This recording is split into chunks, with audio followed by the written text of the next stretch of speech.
Well, hello, everyone. My name is Dion Morales, your host of the Gold Squadron podcast, and we're coming to you live from episode 152. My co-hosts today are three wonderful, wonderful people. Will, give me all the belts, Hagewood. Gonna need a couple more ways. Ryan, I am Finevitable, Staniszewski. The big deal's coming for you. He can't stop him. And Marcel, 2020 is the year of the beard, Manzano. You know, I think I just learned how to win at X-Wing this year, so let's get it. I'm ready for the rest of the year, buddies. Come on. Beard's on top. Oh, my God. What, do I got something in my hair or something? Those of you who are obviously just listening, you cannot appreciate Marcel Manzano's new beard. Make sure you watch the Twitch clip that I'm sure somebody out there has already made. And I also got the Thor mug to go with it. I'm going full Viking today. Full like my Viking. All right. Well, I don't know where to go from there. So today we got a lot of things to cover.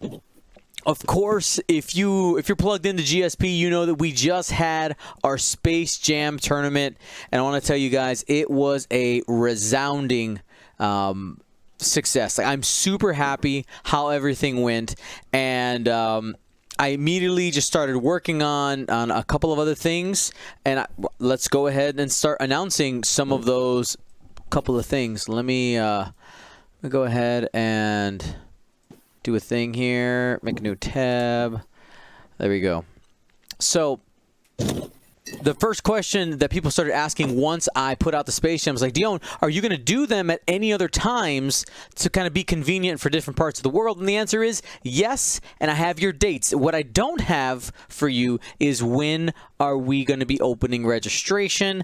That's going to be a little bit more low-key, especially for the European and Australian one, because I'm going to kind of release that information, that date, to some of those area local leaders first, so that the local players can get in, and then we'll fill it up after that with whoever wants to play. But just to give them a chance. So let's go ahead and we'll go over to the schedule here. All right, so make it bigger. All right, so we already had the first event. So Space Jam number 2, we're considering the location to be Rome. Why Rome? Because it sounded cool, and Euros isn't happening. So I figured, give some props to Italy. The location will be Rome. As you can see, we're going to be starting at 10 a.m. Central Europe time, which makes it so that in Chicago, that means it starts at 3 a.m. And if you're in Australia, that's 6 p.m. And of course, UTC time is 8. Okay. Then we had event number 3 is going to be back to the United States. We're going to do it Los Angeles. This will be our location. Some homage to the California System Open that aren't happening, and that's May 30th through the 31st. That'll be the same. That'll be starting at 10 a.m. LA time, Pacific time. I'm writing out Central time because that's what matters for me, running in and all that. But Central European time, that means it starts at 7 p.m. for you guys. And in Australia, it starts at 3 a.m. the following day. So it starts on the 31st for you guys. The time zone math here was really fun at like 4 a.m. yesterday. And then June 6th and 7th is going to be the Sydney Space Jam for the Australians. And that's going to start at 10 a.m. Australian Eastern Time. Central Time, it starts at 7 p.m. the day before, because again, time zone magic. And Central Europe time, it starts at 2 a.m. So super excited about this. We're going to put this up on the website here in the next day or two. We'll talk about what the actual dates are in a little bit sorry, not today, but in the future for the release of the tickets. But as you can see that the European Space Jam is happening in 3 weeks. So I will tell you that those tickets are going to be releasing sometime this week. Okay? Alrighty, so trying to figure out where we're going next. I lost my notes here. Stalling. What did I lose? Okay. So something that we need to address that came up today that kind of panicked people a little bit. I felt like we had a little bit, how do I want to say this? I think we had a little bit of overreaction, and I think we need to talk about some things and maybe some expectations. So there was a post made on Board Game Geek, all right, talking about, we'll go ahead and cut to it now, talking about that it seemed that some Asmodee or FFG games are being taken down off of TTS. They were specifically talking about some of, if you go through the post, talking about some of the like in-game or like single box games, those type of legacy games. I'm not going to scroll through all this, but this really set off a bit of panic in the community because obviously it feels, you know, if you want to follow the like conspiracy string, it kind of feels like, well, you know, we just did this huge event for X-Wing, and all of a sudden we're talking about people taking stuff off of TTS. Are these things related? So I kind of want to address it and also like put some honest reflection on it. So the obvious part is if FFG or Asmodee wanted to take down TTS, specifically for X-Wing, like they have every right to. Whether or not it's a good decision is a completely different story.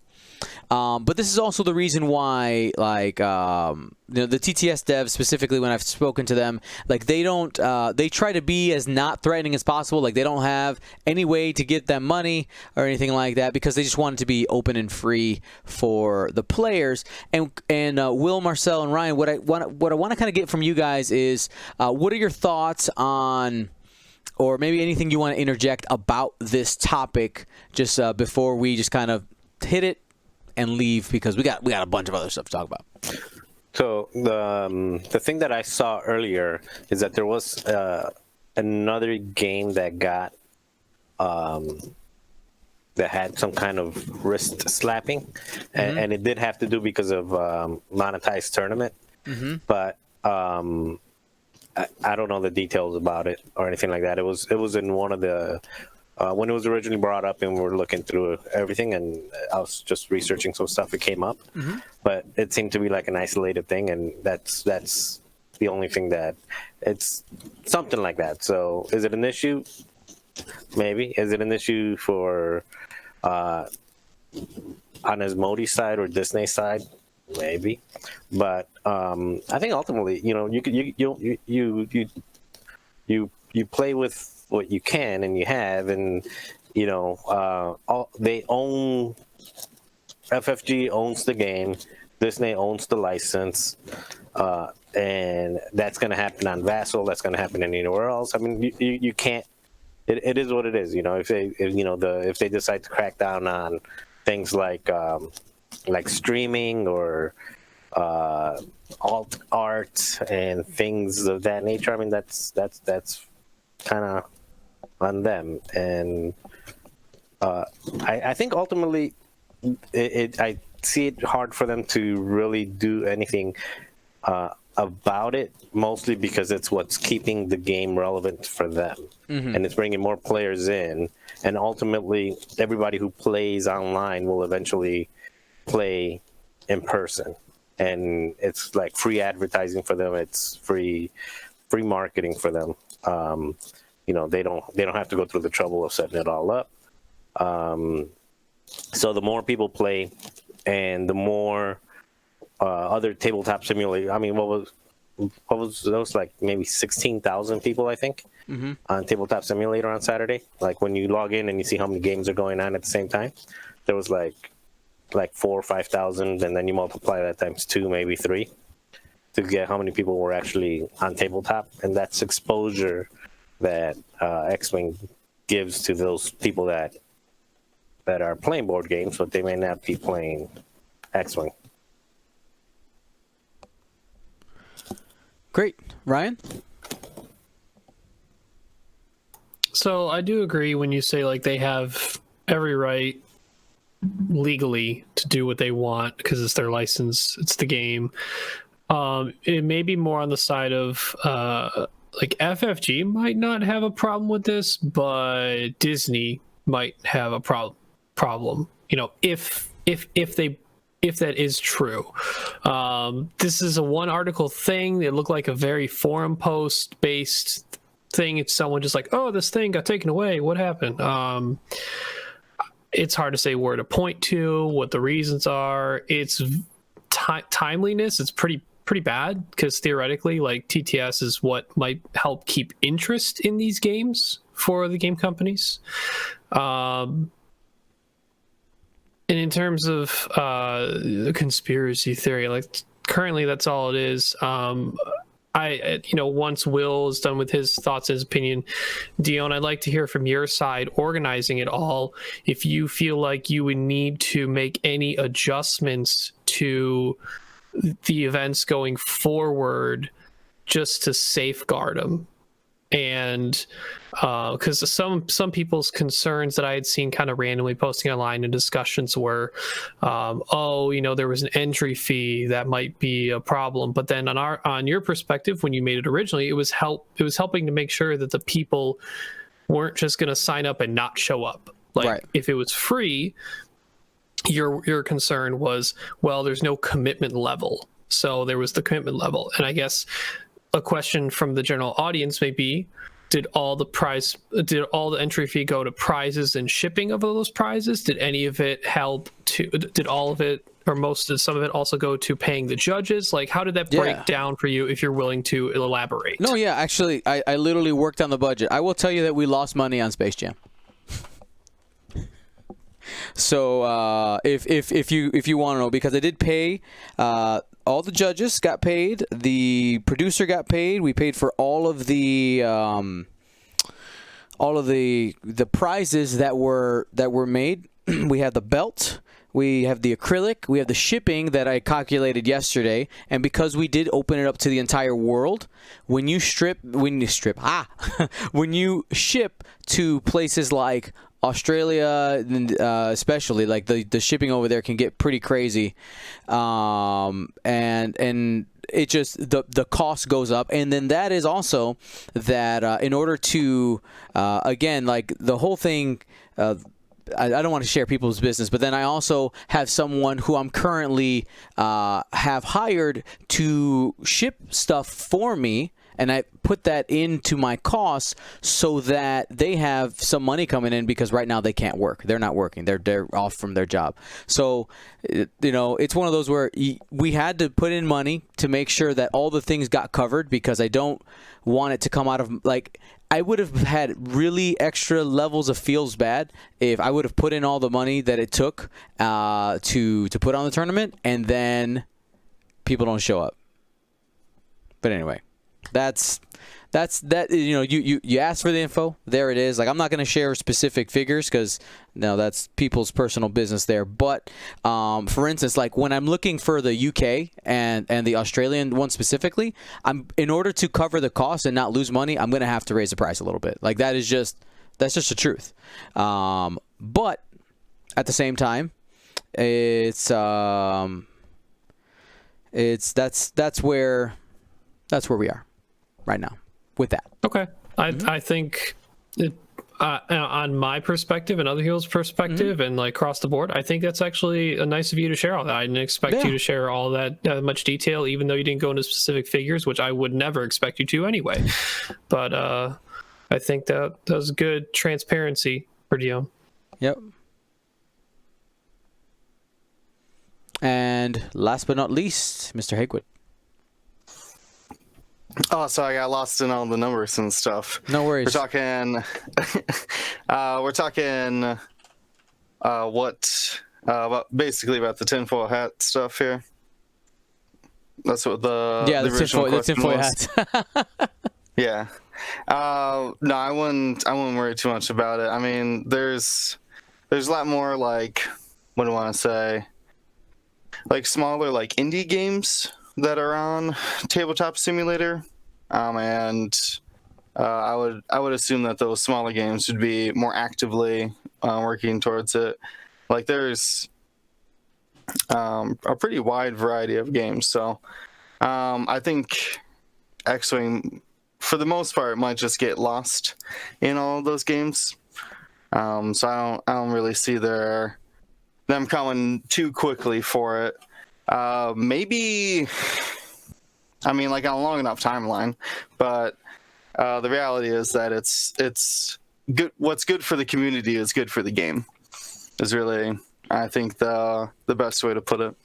Yep, and I think overall, I think what we as a organization, as Gold Squadron, want to put out there for the worries here is let's just enjoy what we have while we have it, and if anything happens, we'll cross the bridge when we get there. Like that's just leave it be, and let's just keep having fun. Okay, so let's have a good time. Alrighty, well, now that we hit that stuff, it's time to talk about the Space Jam. So if let's recap. We had 148 players, okay? Full tournament, 6 rounds of Swiss on Saturday. We had a top 16 cut with some of the some amazing players from around the world in this very first one. I want to tell you that if you didn't know, William Hagewood was a champion of the Space Jam, all right, which is amazing. And then, of course, runner-up, final table, Ryan Staniszewski. The level of, like, #rigged was amazing. It was amazing. I was like I've been working on a T-shirt, like, on and off today. It's been great. Like, I don't love it quite yet, but it's going to get there. I got to put it out there. Should be fun. And, like, I'm excited to see the development of this series, because now it's not just the Space Jam, it's now the Space Jam series. We had Space Jam Chicago, and we're going to have Space Jam Rome, Los Angeles, and other city? Sydney. And yeah, it's gonna be great. So what I wanna hit here first is, let's go ahead and just start by talking about your experience. Not necessarily full, bat reps or anything like that, but just kind of giving us, your impression, maybe a game that really stood out or a list that you played against. The table is yours. We're gonna go ahead and we'll start with Marcel. All right. So I've been getting better at X-Wing as we go. First I had the Thor beard. Now I got the red head. And then getting closer to the Wookiee here. Yeah. So I've been practicing my X-Wing even during this podcast. I had a really good time. I went 3-3, so I went pretty average. I thought that I flew pretty well the entire day. One game was just a weird variance. It just happens sometimes, One game was really close, and I just made a bad choice. I did the wrong K-turn. It's one of those where you choose left or you choose right, and I chose the wrong way, got blocked and lost, but it could have gone the other way pretty easily. And the third game that I lost was actually a final salvo, that was the hot mic final salvo. I think some people caught me on a hot mic. Luke Carrington kind of turned that on for me without me knowing. Wreck so hard. Yeah, and it happens. I'm a competitive guy, so I was like, man, like blowing off some steam with Kayla. We were talking about it, and it was a hot mic. So sorry to my opponent if he heard. I don't know if he did, but I talked to him actually. Even if he didn't, I kind of reached out to him and said, "Hey, dude, I didn't know my mic was on."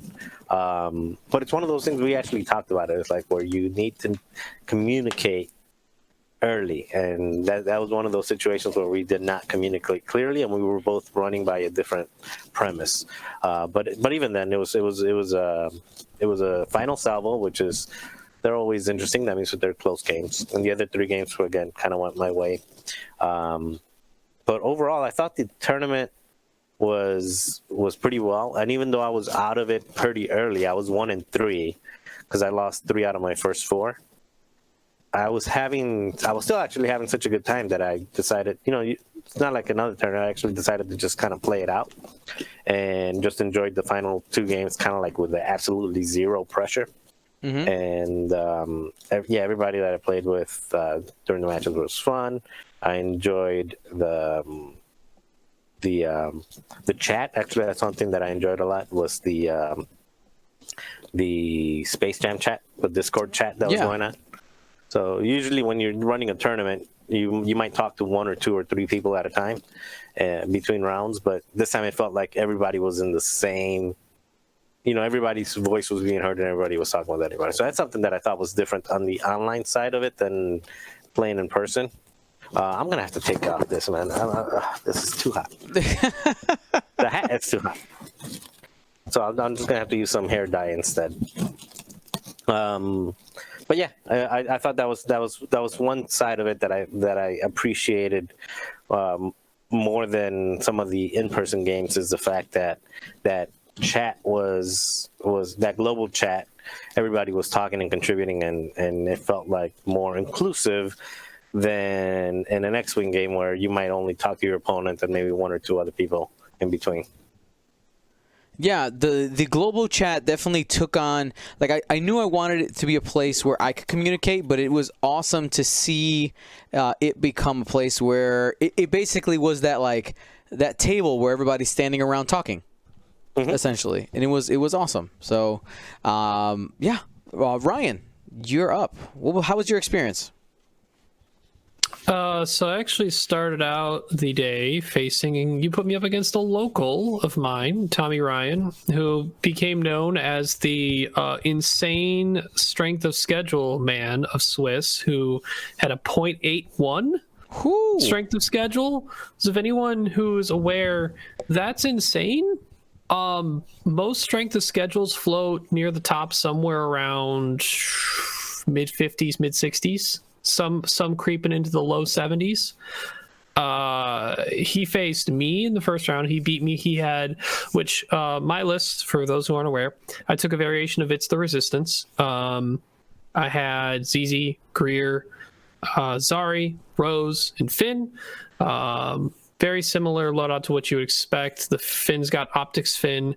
Rose is the one carrying GA97.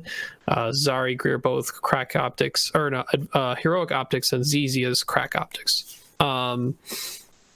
So I knew going in, my matchups against Jedi, which was what Tommy was flying, be a little difficult. Yes, they have 2 agility with 7B, but they have regen, which makes pushing through damage more difficult in the long run. And then I knew that dealing with Imperial Aces was going to be pretty difficult as well. I was hoping I didn't run into too many of them. Spoiler alert, I ran into a few. One of them didn't let me win. So I lost to Tommy, so I started 0-1, and then just kept going through the day, just like, all right, next game, just worrying about only the next game, and just, having fun, talking with people. Definitely, I think Tommy was the only person in Swiss who I had played a game of X-Wing with before.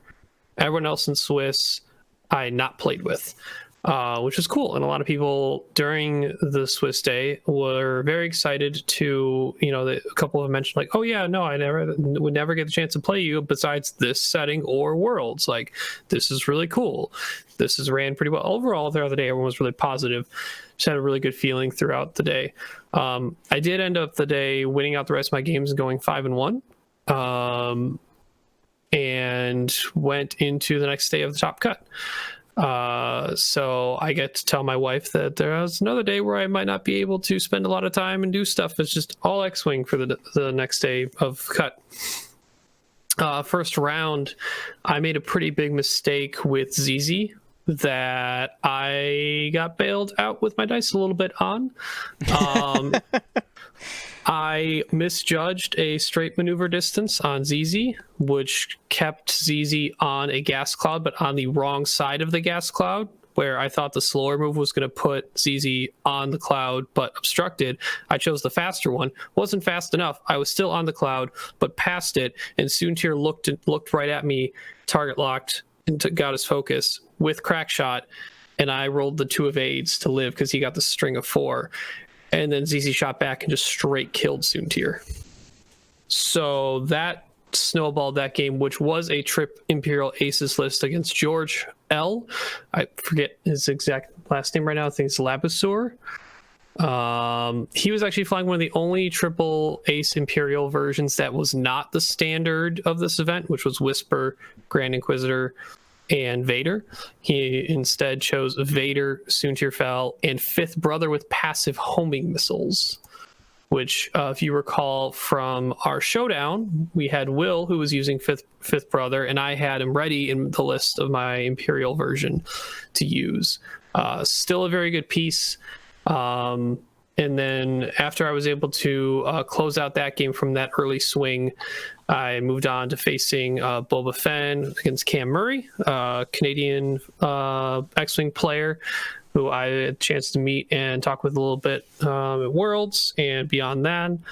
I got to face Octocon, who I was super excited to see his list, but I wasn't sure about seeing it directly across the table for me. He had a Scum Swarm, 4 Seeks and 2 Fang Fighters. 2 of the Seeks had ion cannons, 2 of them had tractors. He basically put them in 2 squads of 3 ships, 1 per type. And I wasn't sure how that was going to go. It was a really tough matchup. The score was really close at the end, where I just edged him out 69-65. And then on to the finals, where I will let Will take over with his day. All right, Will, tell us about your day.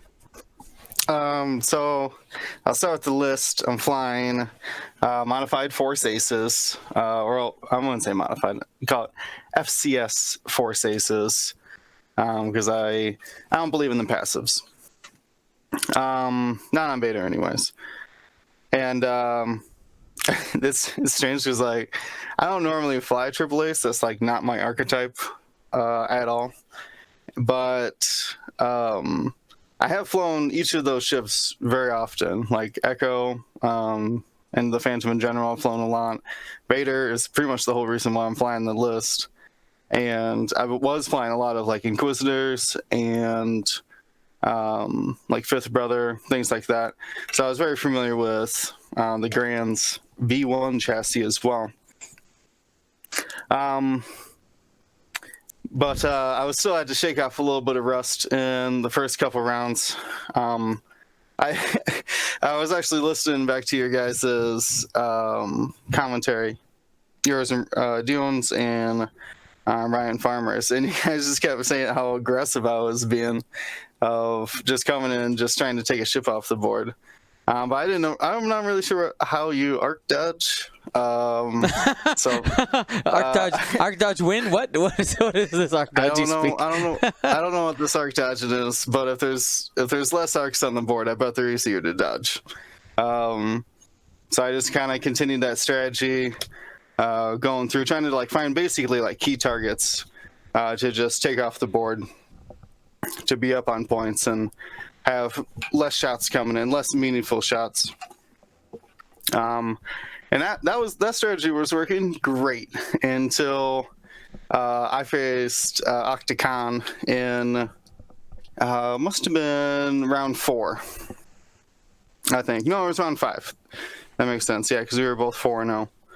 And things just like all my good dice must have been absent that game. They were saving up for me in the top cut. Is that game a string of 5 blanks on a full force evaded Inquisitor got himself killed. I didn't calculate in that he would be able to tractor beam me into my Grand Inquisitor into a bunch of his other ships, and my Grand did not get out of there alive.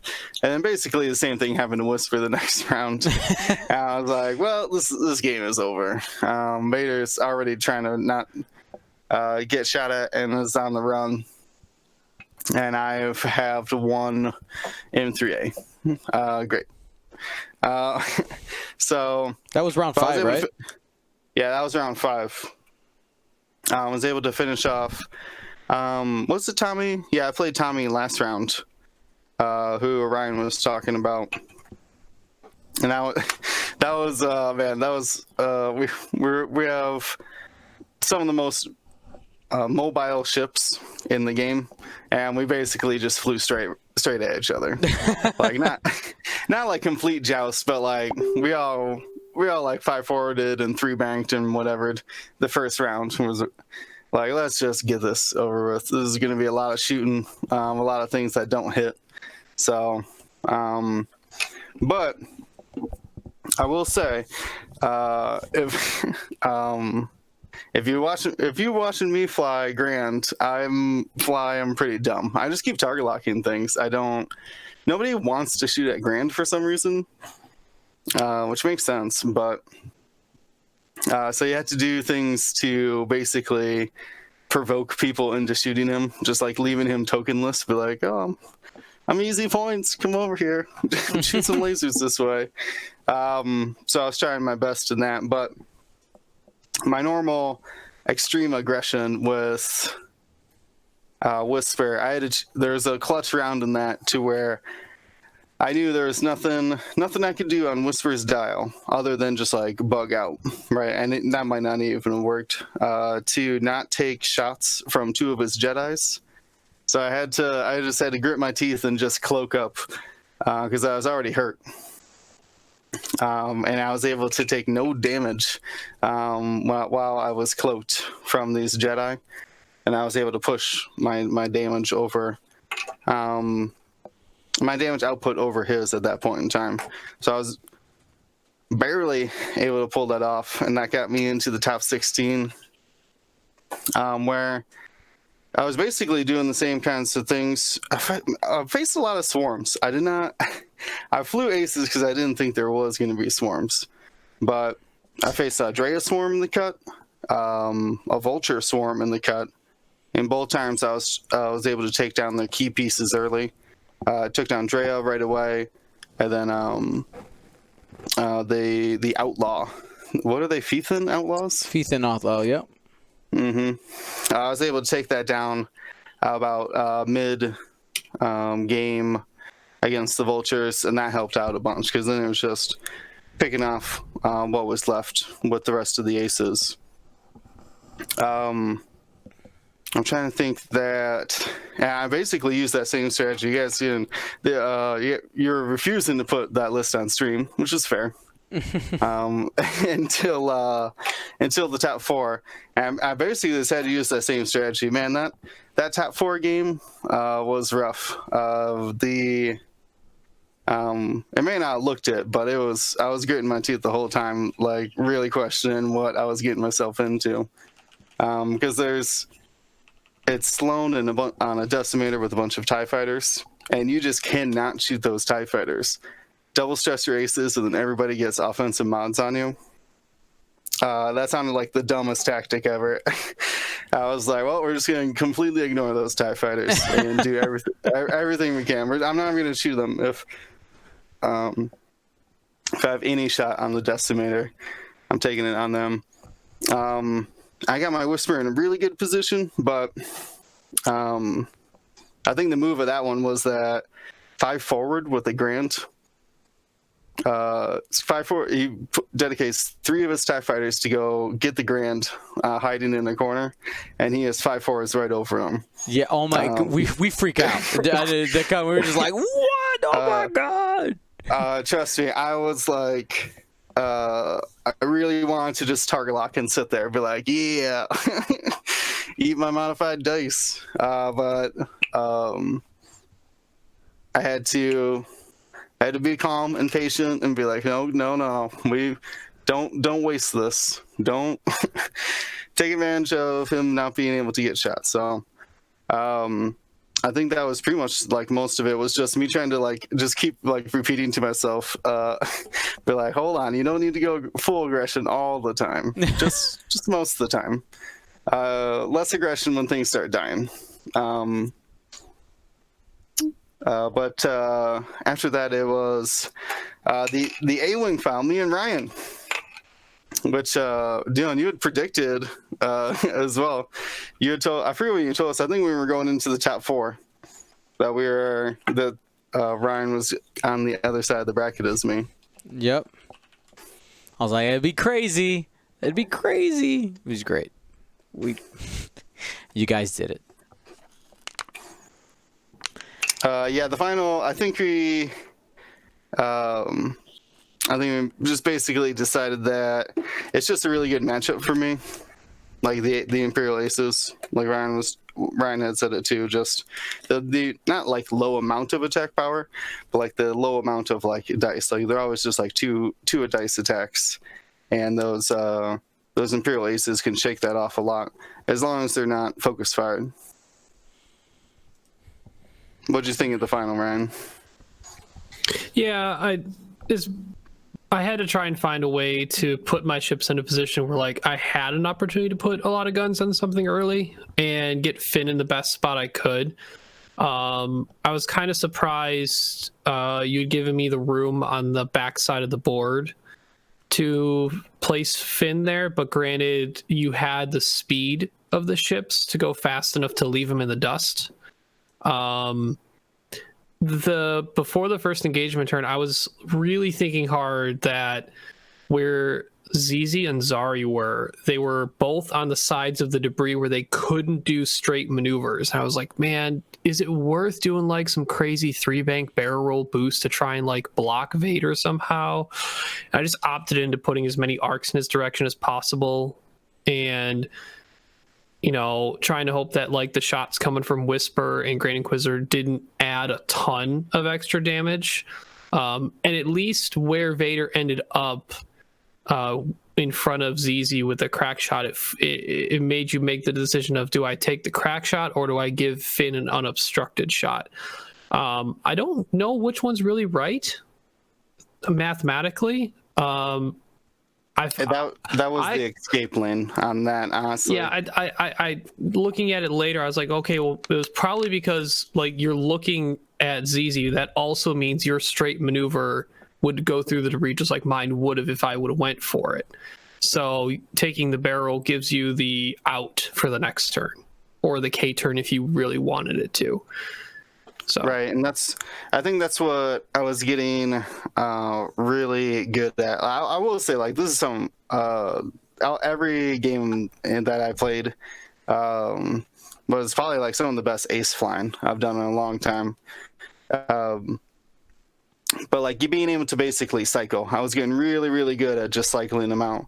Because you did the same thing in the final. Like, okay, I gave you a bunch of shots on Vader, he's out. I gave you a bunch of shots on Whisper, she's out. Now you can get a bunch of shots on the Grand. Oh, you have them, and like everybody else is like trying to like keep that cycle going farther and farther. But the next round you got to be concerned about Vader coming back. And I don't know if that's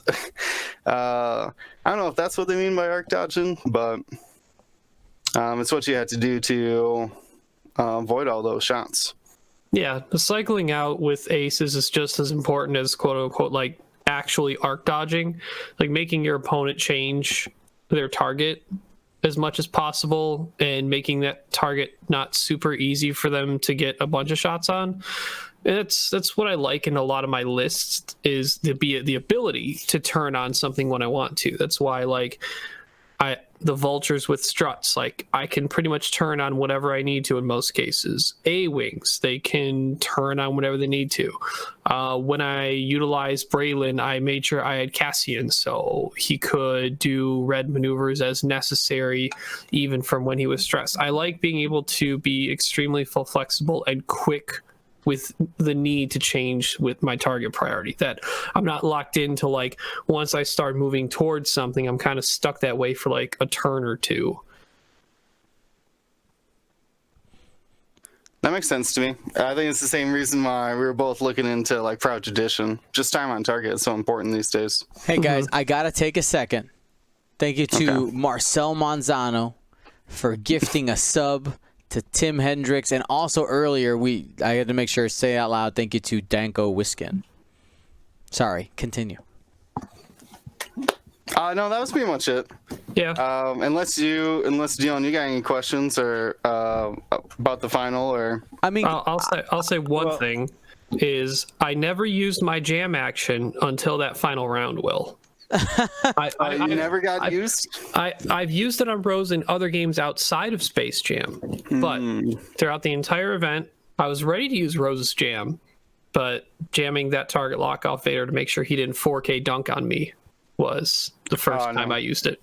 I was surprised when you did that.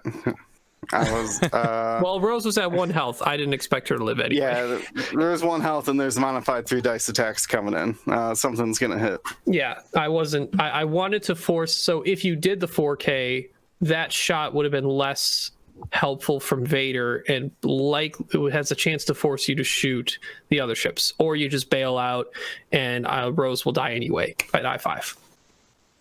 Fair enough. Right. Yeah, for me, Dion invited me to comment on it with him and Ryan, and the turn that stuck out for me was the when you had the multiple shots on Inquisitor, and he had no force. The original ship had taken 2 shields from it. He had no force, and then he nattied out on the shot from Finn. I thought that changed the trajectory of the game a lot, because if Inquisitor dropped that turn, that Inquisitor ended up putting a lot of damage on ZZ, and I think that might have kept the game a little bit closer for longer. But for me, that's the turn that I saw that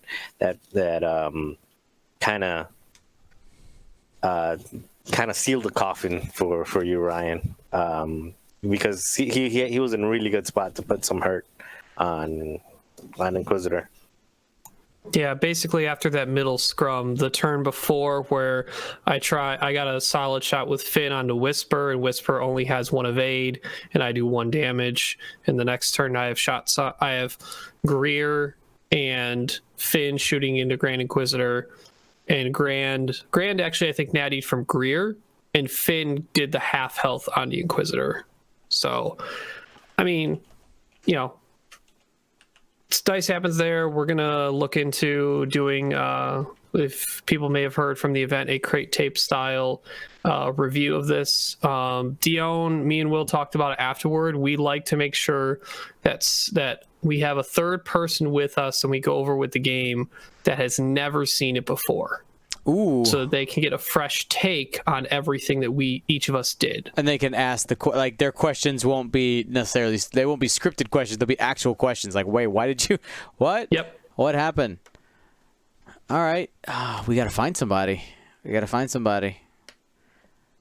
All right, cool. We'll figure it out. We will find a person. I think Kayla hasn't seen it. Interesting idea. And by the way, Ryan and William, I am slowly but surely feeling your pain. I have just now, for the first time, known what it's like to get a little beer in my beard, and it works like a really good bib. So I see the I see the benefits of it. All right. Well, you guys are ridiculous. So, for myself, my experience, of course, was all about just running the event and commentating. The commentating side, you guys saw it live. Hopefully, if you didn't, you guys can watch the replays as they get posted to YouTube.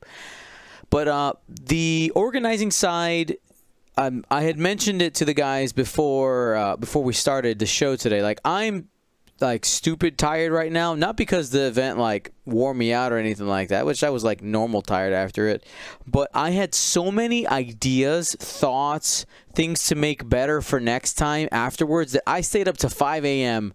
I wrote copious amounts of notes. Okay, so the back of this, and this is all Space Jam.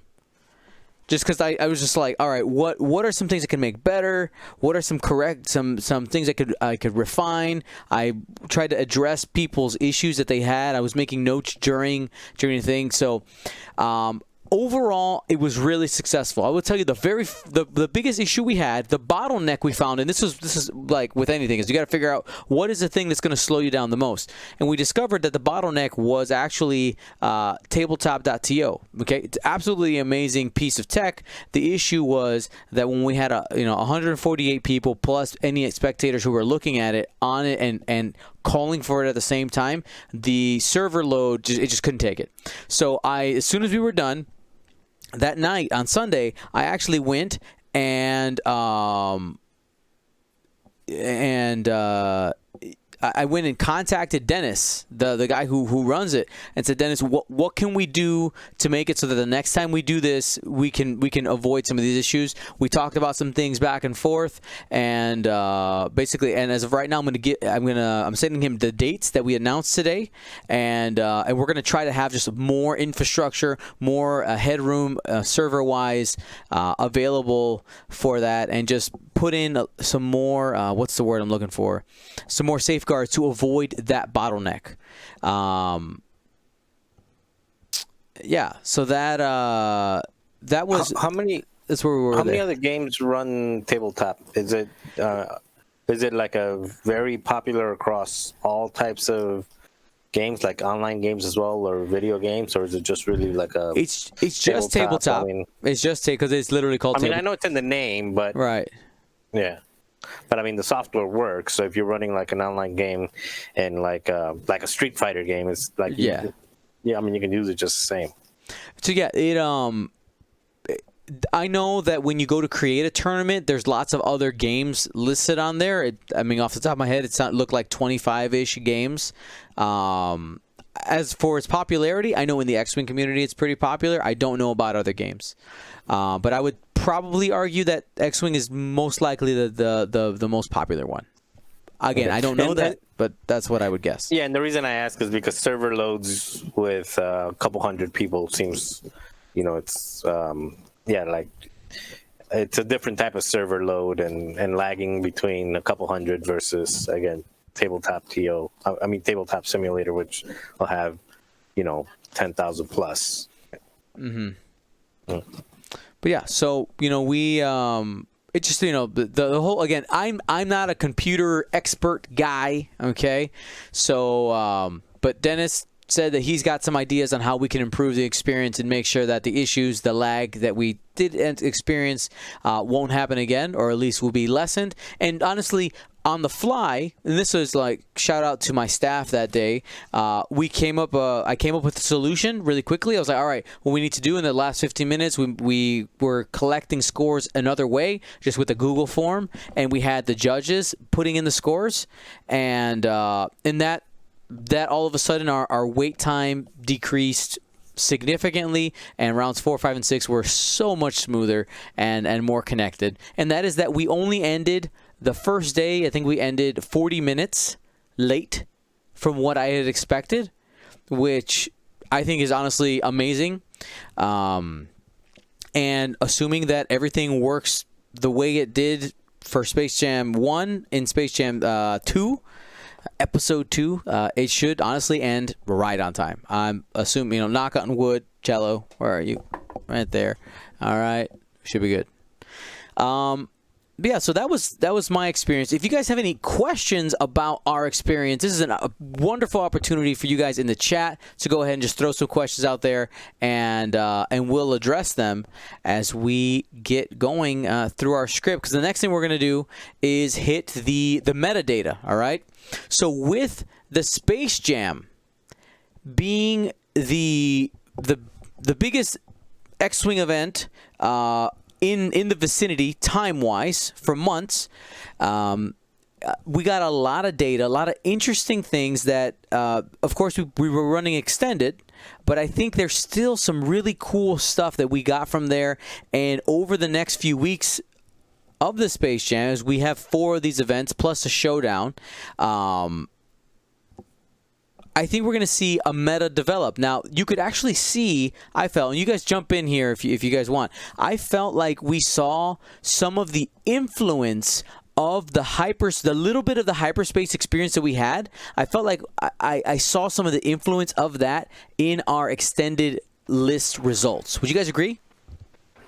I would, yeah. Especially with the Scum Seeks and Zealots. Who I don't think most people would have looked to had the hyperspace restriction not kind of forced your hand on that. Yeah. Agreed. And I think, some people possibly exploring some ships that they normally hadn't before just opened up some new windows. And as we go through the top 16, let's just start there. We'll start with the top 16 because I think that's the thing that people will really pay attention to the most. So give me a second here so I can pull it up, and we'll look at it. All right. All right, so we'll go in reverse order. We'll start 16 with Nicholas God right here, and you see my note right there, M3As. M3As making it to the top 16. And again, when I say there was 148 players, guys, like there was 148 players, and there were a lot of really good players in this tournament. This was not, this wasn't just beginners or anything like that. Like these are some real players out there. So the list there, top 16 was Sarasu with Tractor Beam, 4 Auto Blaster Cartel Spacers, and 2 Mining Guild Sentries. Absolutely cool. And ended at 200 points and was 16th. Will, go ahead, take the next one. This is Izzy G in 15th place, flying Empire with 5 TIE Advanced V1 Inquisitors, 4 with Foresight, and 1 with Sense. This also sounds nasty. I did not... this is one of my possible cut matches, and I'm not sure how I would try to face this, other than stay out of those bullseyes. Yeah, I mean, that squad is something that I wouldn't have even thought of. I think it's super cool. Super cool. I'm a big fan. Big fan. Ryan. Next we have George Lavasseur, who was actually my first round cut matchup. He brought a variation of the triple Imperial Aces, being Soontir with Crackshot targeting computer, Darth Vader with Hate fire control system and afterburners, and Fifth Brother with passive sensors and homing missiles with a 15-point bid at 185. When I was thinking about this matchup overnight, because I'd figured out bracket-wise who I was likely going to face, it's difficult, right? Because Vader punches super hard, and he's always going to draw a lot of potential aggro, but he's hard to take down in one turn without an opponent messing up. Soontir, only having targeting computer and crackshot means he's a very aggressive Soontir, but could be a very patient Soontir. He doesn't have the shield upgrade, nor any extra backup in, like, say, Palpatine on a shuttle or anything to help him out.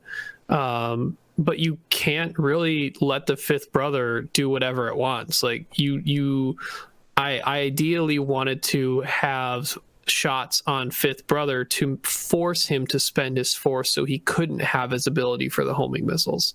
I had plans in the matchup to try and just make it a difficult shot for Fifth Bro. So it's a target priority issue for sure. All right, Marcel, go ahead. Okay, the next one is Stephen Parker. Ran a Scum and Villainy 200-point list with Drea Rin. So... Sorry, Marcel, can you lift your microphone a little bit so it's not rubbing up against your beautiful beard? Oh, my beautiful beard. I'm just getting used to this thing. I know. Falls in there, can't find them. I've caught you a couple times, like, stroking it I've seen it. It's actually a lot of fun. So I'm getting used to this. So we got Drea gives rerolls to generics with an ion cannon plus proximity mines, and then what is that? 5 cartel spacers with auto blasters, and it's really just it's like similar to a TIE fighter swarm. Nobody uses that ship anymore. I forgot what it's called. What's that ship again? Howl Runner. Yeah, it's like a Howl Runner list. And I like this list a lot. You can even take that proximity mine off and save those 6 points and put them on like 2 ions, so that way you have 2 ion cartels and 3 auto blasters. And it's a really solid list. By the way, William, I know this beard makes you hungry, and like you can just like pull food right out of it. I love it. All right, so at 12 we had Mark DeBuren with again the archetype here that triple aces, Whisper with passive sensors and Fifth Brother, Grand Inquisitor with nothing, and Darth Vader with passive sensors and afterburners. Will, go ahead, hit 11, James Ritter. This is a Galactic Republic list with Anakin in the Naboo Starfighter. He's got passive sensors because he need locks for his proton torpedoes. I got another Naboo, Padme, for a little bit of theme here, and Luminara, who pairs so well with Padme's ability, and then a big old bruiser, Wolf, just coming in there, and hopefully probably drawing fire, I guess, away from these more fragile Naboos. The Padme Luminar combination is very devastating. If you use it on key shots, it could work very well. Like, I think looking at James' list, like I think out of everything in the top 16 is the one that looks the most new to the meta that I've seen, because people haven't been trying Padme widely. There was a lot of talk when she was first coming out that she could be a big force, and we saw James take it to 11th, and it's amazing. It was really cool to see. I think the difference is that with Anakin and Wolf out there, I think you're actually trying to use Padme more often on their defensive roles, right? To try to sneak damage through. Instead of trying to keep yourselves alive, she's actually out there trying to push through that extra damage. Cool. Well, Luminara can only work on a defensive way, but Padme works on both. Yeah, that's what I mean. That people won't be able to spend their focuses defensively as well against your proton torpedoes and your double modified wolf shots. Mm-hmm. Yeah, you only get to modify one of those, so focus is less effective in that regard. Dion, did you have James on stream at all? Yes, he was. The answer is yes. I don't remember the round, but yeah, we did. Him and his opponent set up for a jousty joust right in the beginning, and was like, "Oh, we're doing this, okay." And James won. I think that might have been round 6. Going into the cut. Yeah, he was in the round 6 elimination game going into the cut. So he went 5-1. All right. Who's up? I think it's me. We got Dutch Cuthbert with the Scum and Villainy Squad. A tried and tested one this time with Torkel with Moldy Crow, 3 Cartel Marauder Kirax fighters, and Captain Seavor in the Mining Guild tie. Well, we got Captain Seavor in there. He's like the theme child for this Space Jam series, so it was a must. We had to do it. At 9th, we had Ali, the world champion, flying his world championship winning list. And, of course, the version that he flies, Grand Inquisitor with no upgrades, Darth Vader with passive and afterburners, that's passive sensors, and Whisper also with passive sensors, and Fifth Brother. All right, then we move on to 8th, and it's Cam Murray. What we got here?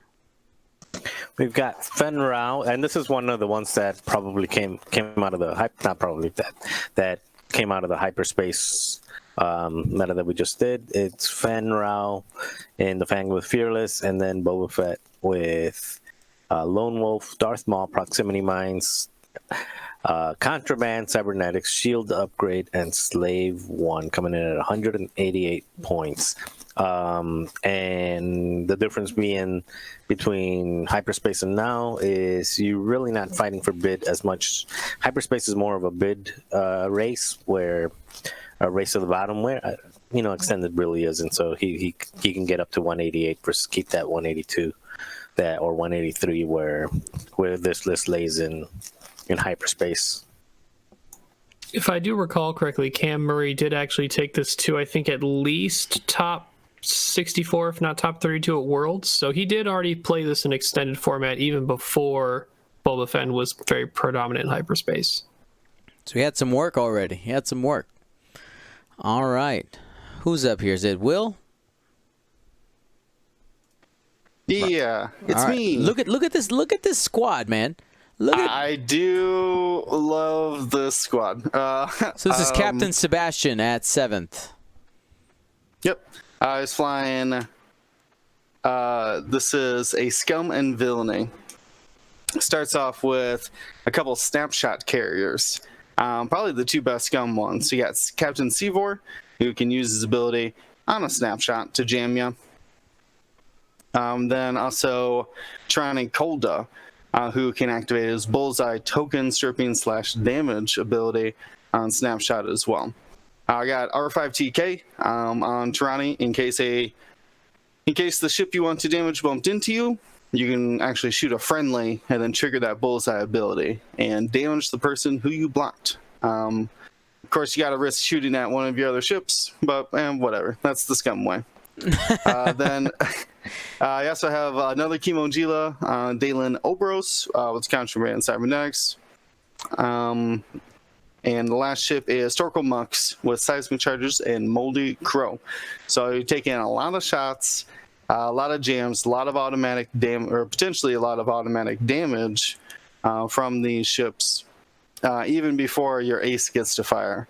And I can very much see this just taking down, like if one ace falls in that Tyranny Kolda's snapshot and Seavor's snapshot at the same time, oof, you might not make it out of there before you're allowed to shoot at initiative 0. Yeah, you better pray and hope for that for a bit. Absolutely. And seeing Dalen Oberos in this list was just a shock. I'm like, wait, what? How did first, right? You usually think Kimogila bad, right?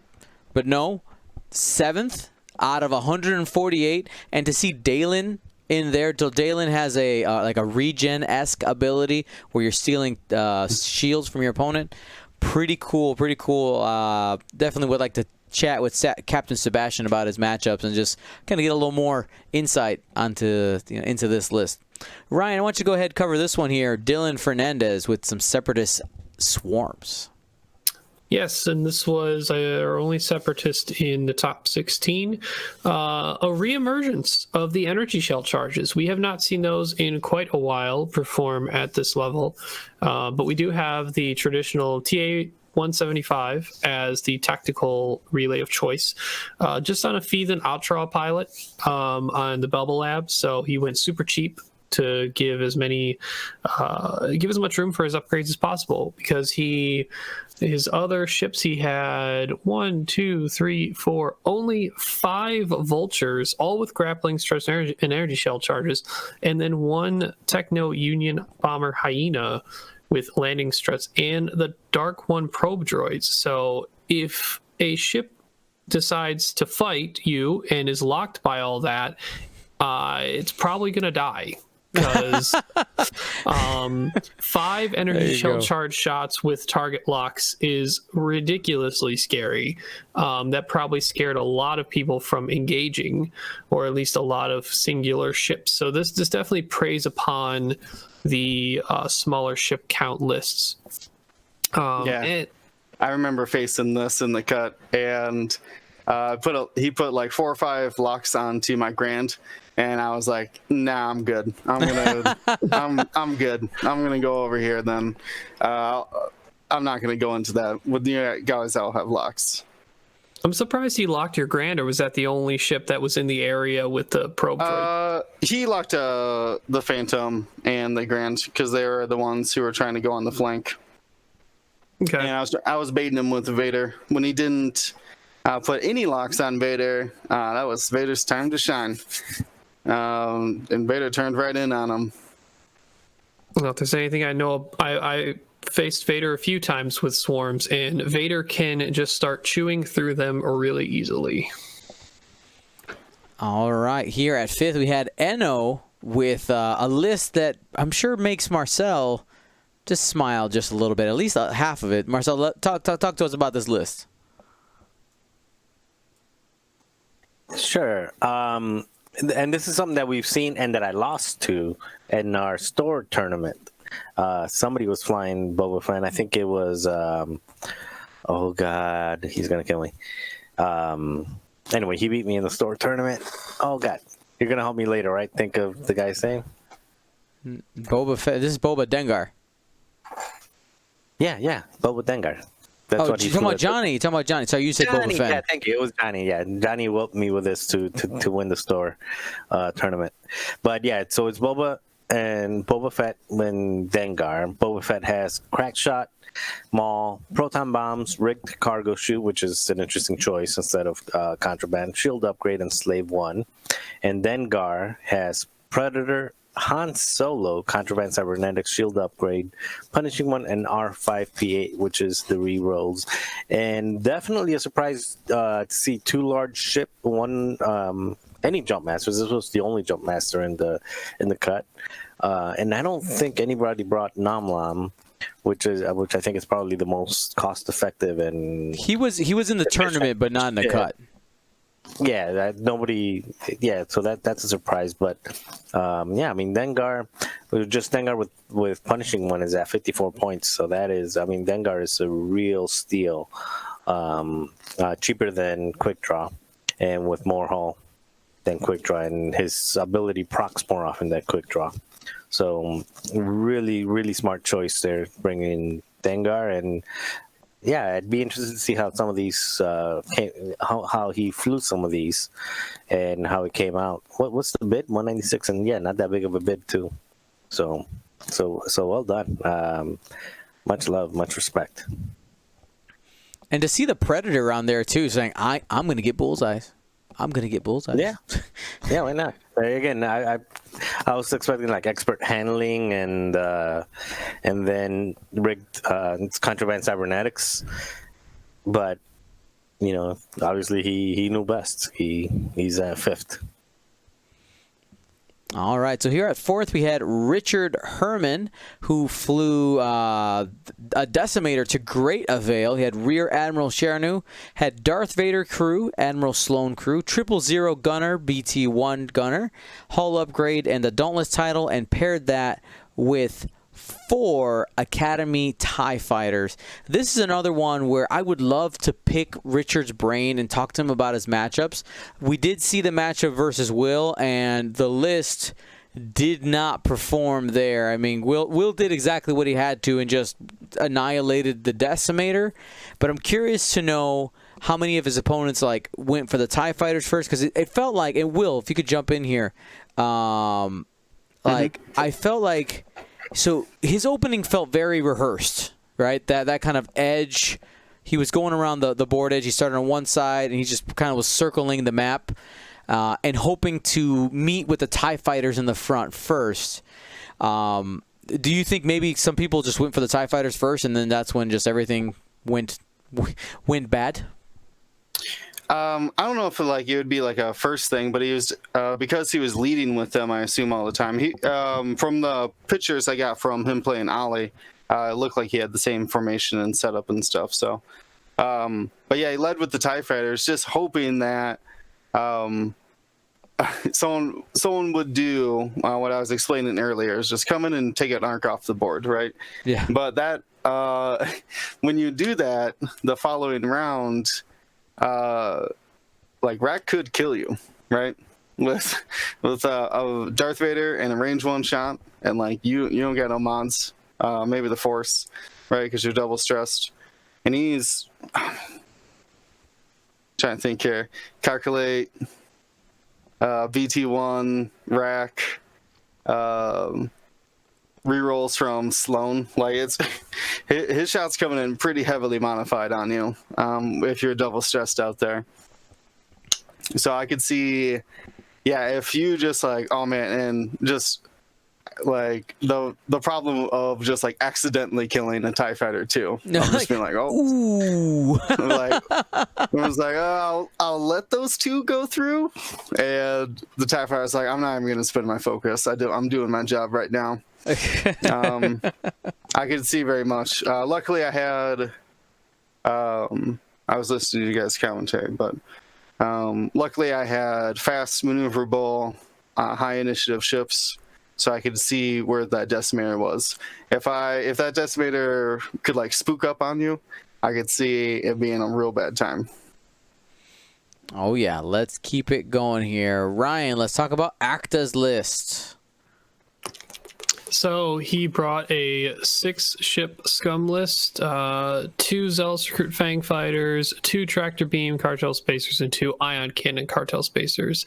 I noticed him doing really well at the end of the day, 1 Swiss, and I was asking him about his list and how he flew it.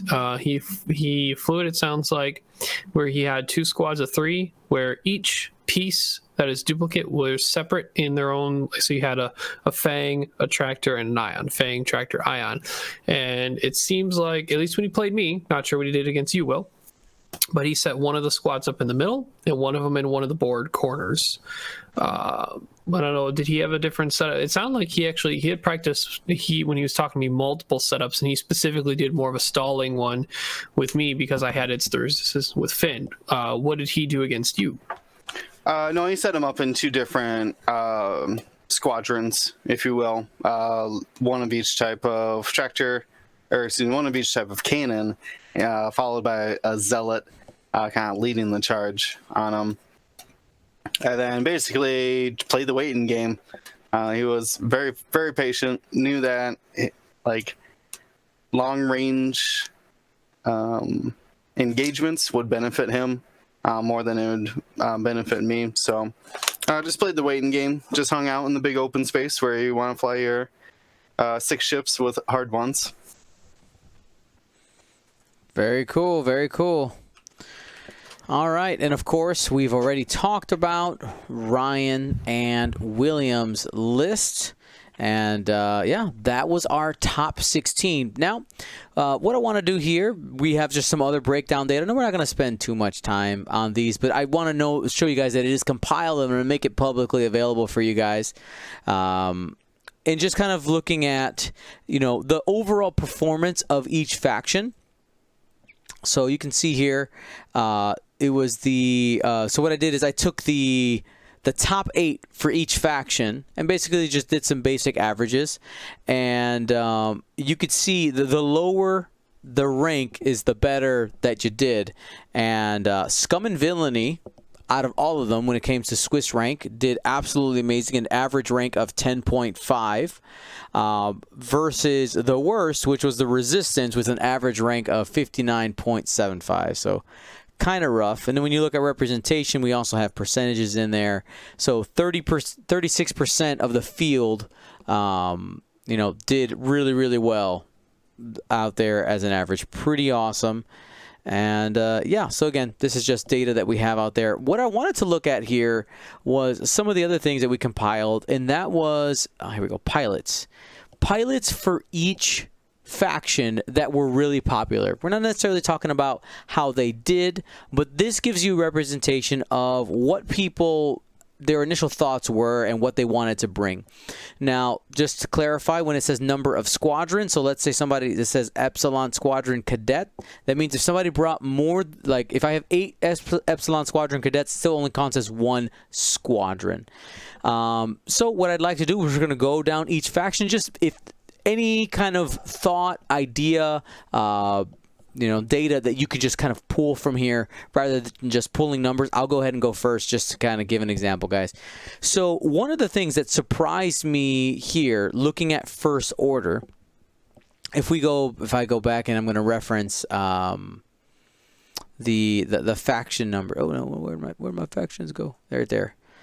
So first order.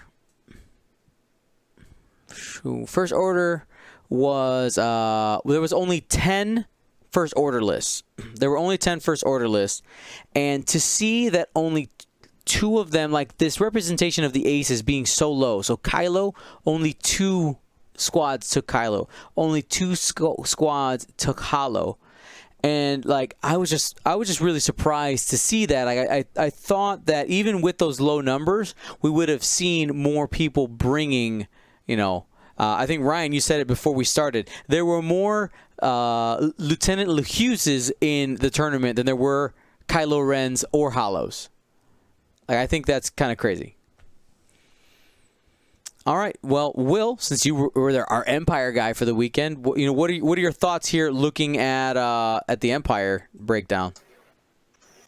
As far as the pilots go, the 2 that don't surprise me are at the top here. You got Darth Vader at 11 representations and Whisper at 8, which I feel is just to show their strengths. The particular builds, like how they interact with each other, is really strong. So it just makes sense.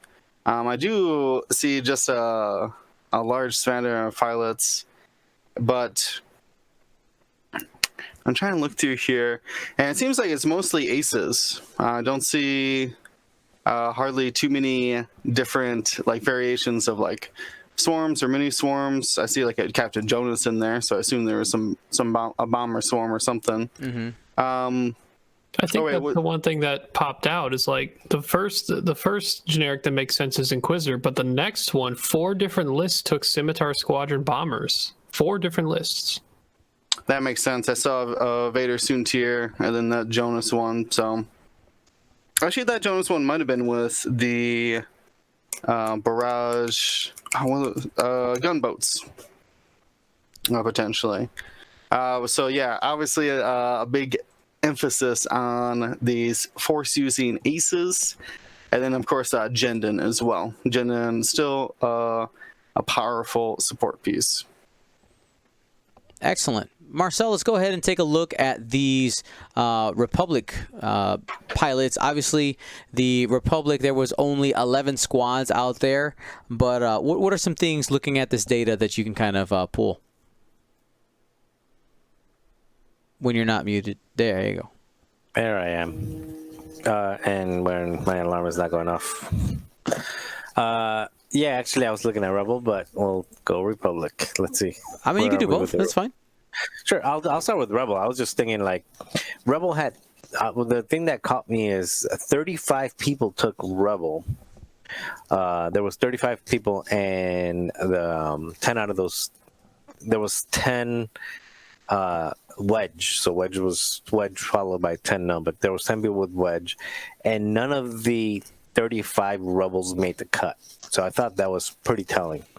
I don't know if they just had a bad showing in this particular day, or it's a number 17 was the highest ranked Rebel. Yeah, just missed the cut by a hair. Brady McCoy. Yeah, exactly. With Wedge and AP5 with Janor. So I just thought, to me, that stood out a lot. Such a high representation in the tournament. I think they were the second highest represented after Empire, and yet not one in the cut. So I'd like to hear other people's thoughts about that, and just what do you guys think? Look at the pilots there, Wedge, 10, Jake, Luke, Lieutenant Blood. I mean, those are all pretty classic, but a lot of those outside of maybe Luke aren't very defensive. They don't hold up to swarms or aces very well right now. There wasn't a lot of swarms this weekend, though. There was more than you think. Did you? Oh, maybe I didn't face any at all. Maybe they were all in the higher tier. Well, I'm counting six ships these days as a swarm. But yeah, I just thought that was interesting. And as far as the Republic goes, yeah, there's not a lot of people that flew Republic. The highest Republic, I'm trying to scroll to it, and the highest. Why did I delete it? Oh, Galactic Republic. That's why I was looking for an R. The highest ship was, of course, Obi-Wan Kenobi, which Obi-Wan Kenobi is. Cost versus benefit is Delta 7. Obi-Wan is definitely the best of the bunch, but Plo Koon and Anakin Skywalker, all of them in the Delta 7 were the highest ones. I think Tommy and I are the only ones that brought the baby Annie to the board. Not that many ships there. I think one of them made the cut. Was it the Padme one? Yeah, but yeah, and actually, one thing that does surprise me is there was only one broadside. Broadside's been pretty popular in hyperspace. Broadside's been one of the most popular ships, and there was only one person who brought broadside, which I thought was kind of surprising. But I don't know. I kind of expected not to be a high representation of Galactic anyway. That's why I took it. I was going for the faction prizes, and which you got? I did. Yeah. Well, I know I got the jam token because I got like 63 out of 64. So I You snuck in were for the jam 6. token. You were 6 out of 8. 11. No, 11. But I'm saying out of the top 8, you were 6. Oh, gotcha. And no, there were 14. So yeah, it's still not that many. But yeah, I don't think anything really sticks out. It's what you would expect. I'm trying to see if there's any ships on there other than Padme that I would have thought like 100% of Padme's made the cut. 1. I would say so, yeah. And 100% of Wolf as well, if you're going by that number. There you go. All right, Ryan, look at this resistance. What are your thoughts? So we see obviously a very large representation of A-Wings across the board. ZZ, no surprise, has the highest with 8 representations out of the 12 resistance lists. Very effective, probably undercosted, very powerful addition to the resistance. Greer right behind, which isn't too surprised to me. I think more people are starting to catch on to that Greer is, or have been catching on that Greer is probably the second best A-Wing behind ZZ. A couple things that stand out. I was the only one who took Finn. Finn hasn't been in hyperspace, but he's still really good and extended. And then the only fireball was Jarek Eager. No Kaz was brought. I still think Kaz has a solid place. And then no Poe Dameron at all, which I'm not surprised at. It's just telling that now we've come to a point where people aren't even taking Poe, even when he has every single upgrade at his disposal to equip. There you go. We'll keep rolling down here. Looking at Scum, not surprised to see Boba Fett there at the top again. There was a total of 36 Scum lists, so a little less than half ended up taking Boba Fett. And then you jump immediately down to 7 instances of Guri. Now, I'm curious to see how those end up spreading out. Just looking at the different rankings, but telling you there that more people decided to bring Guri than something like Fenrau. But looking at these, like, you got Boba Fett, and you got 3 of these aces that are basically like Boba Fett buddies. Right, you have Guri, Fenrau, and Kashka Frost. They're very commonly put together, which is really, really cool. Just to see, those different things disseminated different ways. Obviously, 6 plus 6 plus 7 is more than 14, so they had to be kind of spread out in other places. But yeah, after that, of course, you see Torkel Mux, which is part of that whole like Seavor and Triple Marauder or Cartel Marauder, right? Is that what they're called? The Kirax fighters, 3 of them. After that, as for like surprising, of course, we had the Dengar, right? The one Dengar that ends up going undefeated during the day.